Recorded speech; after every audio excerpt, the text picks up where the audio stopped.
ओम श्री गणेशाय नमः। नमस्कार दोस्तों, स्वागत करता हूं मैं आप सभी का आपके अपने चैनल पंचांग दर्पण में। योगिनी एकादशी के दिन भगवान श्री नारायण की पूजा अर्चना की जाती है। इस उपवास को करने से समस्त पाप नष्ट हो जाते हैं।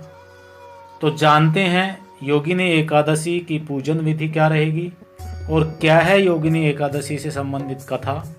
और वीडियो प्रारंभ करने से पहले अगर आप चैनल पर नए हैं और अभी तक आपने चैनल को सब्सक्राइब नहीं किया है तो आज ही चैनल को सब्सक्राइब कर लें और साथ ही बेल आइकन को भी दबा दें ताकि आपको मेरे द्वारा दी गई जानकारी की सूचना प्राप्त होती रहे। योगिनी एकादशी के उपवास का प्रारंभ 10वीं तिथि की रात्रि से ही हो जाता है। व्यक्ति को 10वीं तिथि की रात्रि से ही तामसिक भोजन को त्याग कर सात्विक भोजन ग्रहण करना चाहिए और हो सके तो जमीन पर ही शयन करें और सुबह उठकर नित्य कर्म से निवृत्त होकर स्नान आदि के पश्चात व्रत का संकल्प लें। फिर कलश की स्थापना कर उस पर भगवान नारायण की प्रतिमा रख उसकी पूजा करें। भगवान को भोग लगाएं। पुष्प, धूप, दीप आदि से भगवान की आरती उतारें। दिन में योगिनी एकादशी की कथा भी अवश्य सुननी चाहिए। पीपल के पेड़ की पूजा भी इस दिन अवश्य करनी चाहिए। रात्रि में जागरण करना चाहिए। तो चलिए सुन लेते हैं योगिनी एकादशी की कथा। धर्मराज युधिष्ठिर कहने लगे कि भगवान, मैंने ज्येष्ठ शुक्ल एकादशी के व्रत का महात्म्य सुना। अब कृपया आषाढ़ कृष्ण एकादशी की कथा सुनाइए। इसका नाम क्या है और महात्म्य क्या है यह भी बताइए। श्री कृष्ण कहने लगे कि हे राजन, आषाढ़ कृष्ण एकादशी का नाम योगिनी है। इसके व्रत से समस्त पाप नष्ट हो जाते हैं। यह इस लोक में भोग और परलोक में मुक्ति देने वाली है। यह तीनों लोकों में प्रसिद्ध है। मैं तुमसे पुराणों में वर्णन की हुई कथा कहता हूँ, ध्यानपूर्वक सुनो।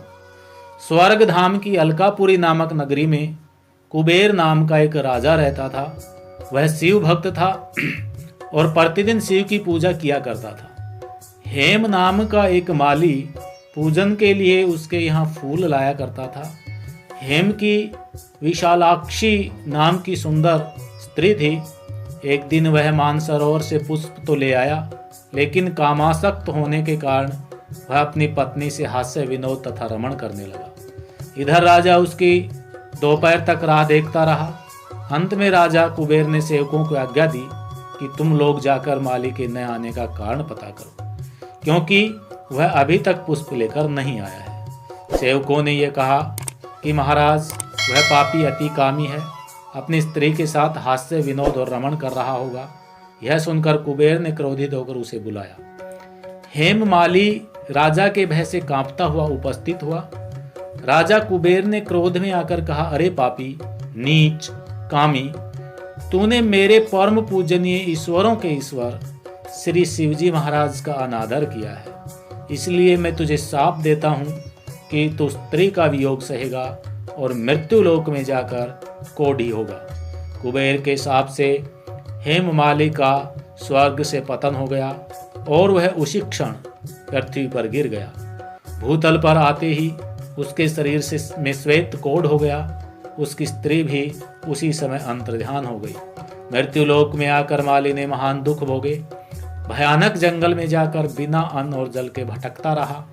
रात्रि को निद्रा भी नहीं आती थी, परंतु शिवजी की पूजा के प्रभाव से उसको पिछले जन्म की स्मृति का ज्ञान अवश्य रहा। घूमते घूमते एक दिन वह मार्कंडे ऋषि के आश्रम में पहुंच गया, जो ब्रह्म से भी अधिक वृद्ध थे, जिनका आश्रम ब्रह्मा की सभा के समान लगता था। हेममाली वहां जाकर उनके पैरों में पड़ गया। उसे देखकर मार्कंडे ऋषि बोले, तुमने ऐसा कौन सा पाप किया है जिसके प्रभाव से यह हालत हो गई है। हेममाली ने सारा वृत्तांत कह सुनाया। यह सुनकर ऋषि बोले, निश्चित ही तूने मेरे सम्मुख सत्य वचन कहे हैं, इसलिए तेरे उद्धार के लिए मैं एक व्रत बताता हूँ। यदि तू आषाढ़ मास के कृष्ण पक्ष की योगिनी नामक एकादशी का विधि पूर्वक व्रत करेगा तो तेरे सब पाप नष्ट हो जाएंगे। यह सुनकर हेममालिनी ने अत्यंत प्रसन्न होकर मुनि को साष्टांग प्रणाम किया। मुनि ने उसे स्नेह के साथ उठाया। हेममालिनी ने मुनि के कथनानुसार विधि पूर्वक योगिनी एकादशी का व्रत किया। इस व्रत के प्रभाव से अपने पुराने स्वरूप में आकर वह अपनी स्त्री के साथ सुखपूर्वक रहने लगा।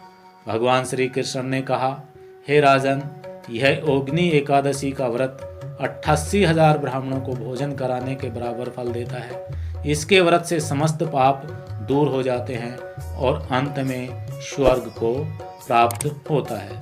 तो मित्रों, अभी हमने सुनी योगिनी एकादशी की व्रत कथा। इसी प्रकार की अन्य ज्ञानवर्धक जानकारी के लिए बने रहिए पंचांग दर्पण के साथ। जय माता दी।